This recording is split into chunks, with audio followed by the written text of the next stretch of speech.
Assalamualaikum warahmatullahi wabarakatuh. Halo teman-teman semua.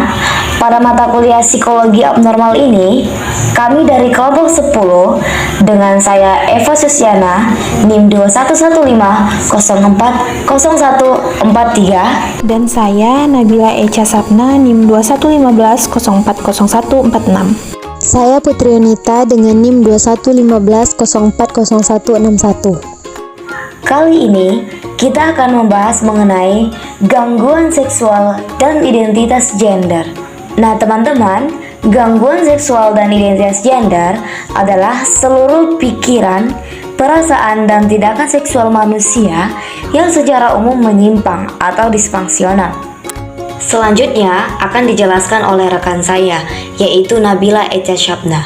Kepada Nabila, kami persilahkan. Baik, terima kasih kepada moderator yang telah memberikan kesempatan kepada saya untuk menyampaikan materi mengenai jenis-jenis gangguan seksual. Di mana jenis-jenis gangguan seksual ini dapat terbagi menjadi 5. Saya akan memaparkan atau menjelaskan tentang 3 jenis gangguan seksual tersebut. Yang pertama ada fetishisme, kedua ada pedofilia, dan yang ketiga ada masokisme, di mana sama-sama kita ketahui fetishisme ini merupakan gangguan seksual yang menyebabkan penderitanya memiliki gairah seksual terhadap benda mati, seperti contohnya itu boneka, robot, celana, atau hal lainnya yang tidak hidup.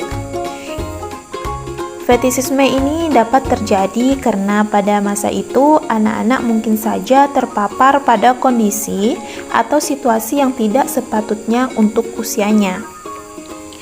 Kemudian ada pedofilia, di mana pedofilia ini tuh identik dengan kekerasan seksual yang terjadi pada anak-anak.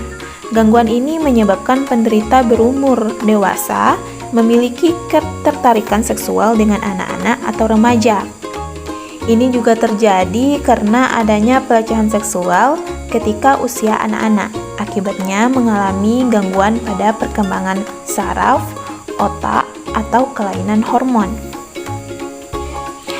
Yang ketiga ada masokisme, di mana masokisme ini merupakan gangguan yang membuat penderitanya baru akan mencapai kepuasan seksualnya setelah melakukan kekerasan fisik yang membuat korban atau pasangannya berteriak histeris sehingga menangis. Adapun penyebab dari masokisme ini tuh sebenarnya tidak diketahui penyebabnya, tetapi dapat diperkirakan satu atau beberapa faktor seperti gangguan kepribadian, antisosial, penyalahgunaan zat, atau gangguan parafilik lainnya. Di mana gangguan parafilik ini merupakan perilaku atau impuls seksual abnormal yang ditandai dengan fantasi seksual yang intens dan dorongan yang terjadi berulang. Baik, itulah materi yang dapat saya paparkan. Untuk materi selanjutnya akan dilanjutkan oleh rekan saya. Sebelumnya saya kembalikan kepada moderator. Selanjutnya yaitu gangguan eksibisionisme. Gangguan eksibisionisme adalah gangguan seksual yang membuat penderitanya berkeinginan memperlihatkan alat kelaminnya pada orang lain. Gangguan ini juga dapat diartikan sebagai dorongan kuat untuk menunjukkan aktivitas seksual kepada orang lain. Gangguan ini lebih sering terjadi pada pria dibandingkan dengan wanita. Gangguan ini biasanya dimulai pada awal masa dewasa. Seseorang dengan gangguan eksibisionisme biasanya hanya mampu mencapai kegembiraan dan kepuasan seksual ketika mereka mengekspos diri mereka kepada seseorang. Tanda-tanda seorang eksibisionisme yaitu yang pertama, dorongan atau fantasi seksual menyebabkan gangguan di tempat kerja atau dalam hubungan sosial. Kemudian yang kedua yaitu memuaskan keinginan eksibisionisme dengan orang yang tidak dikenal. Kemudian yang ketiga, individu menjadi bersemangat dengan mengekspos alat kelamin untuk orang dewasa, remaja, anak-anak, atau semua kelompok umur. Selanjutnya yaitu gangguan sadisme seksual. Gangguan sadisme seksual adalah gangguan yang hampir mirip dengan masokisme. Namun perbedaannya, penderita sadisme seksual sering melakukannya dengan orang lain dalam bentuk pembunuhan, bahkan dapat menyebabkan pembunuhan. Seseorang dikatakan memiliki kecenderungan seksual sadis ketika ia memiliki fantasi, hasrat atau perilaku seksual yang kuat yang meliputi tindakan nyata yang membuat orang lain menderita, tersakiti atau malu secara fisik atau psikis. Nah, rasa sakit atau malu korbanlah yang membuat seorang sadis bergairah. Kecenderungan ini harus ada minimal 6 bulan agar seseorang dapat dikatakan seorang sadis. Selanjutnya yaitu gejala gangguan seksual. Gejala yang terjadi pada penderita gangguan seksual dapat dilihat dari tingkah laku mereka pada lawan jenis atau pasangan mereka. Selain itu, biasanya penderita juga akan berperilaku cenderung tertutup dan sulit bersosialisasi dengan banyak orang. Selain itu, gejala dari disfungsi seksual seperti hasrat seksual rendah, gangguan gairah seksual, gangguan orgasme, yaitu mengalami kesulitan yang terus-menerus atau berulang dalam mencapai orgasme. Nah, untuk cara penanganannya, yang pertama yaitu melakukan terapi hormon untuk mencegah hormon yang mendorong penyimpangan seksual yang berbahaya. Yang kedua yaitu melakukan psikoterapi untuk mengubah pola pikir dan tingkah laku penderita. Ketiga yaitu melakukan konseling, dan yang keempat memperbaiki kegiatan dan lingkungan yang tidak sehat supaya tidak mengganggu pola pikir dan tingkah laku.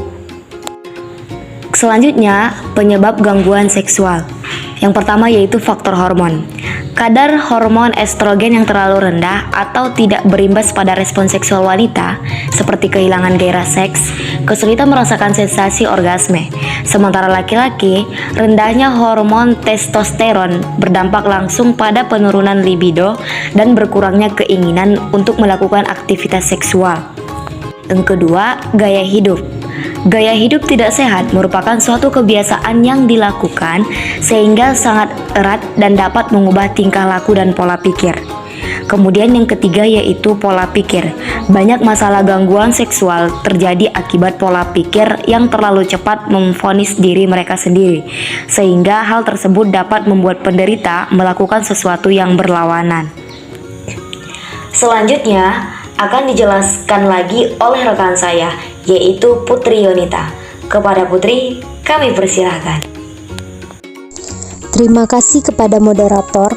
Materi selanjutnya yaitu transfetistik fetisme atau transfetisme fetistik, yaitu rangsangan seksual dengan referensi lawan jenisnya untuk mendapatkan kepuasan seks dengan menggunakan pakaian lawan jenis.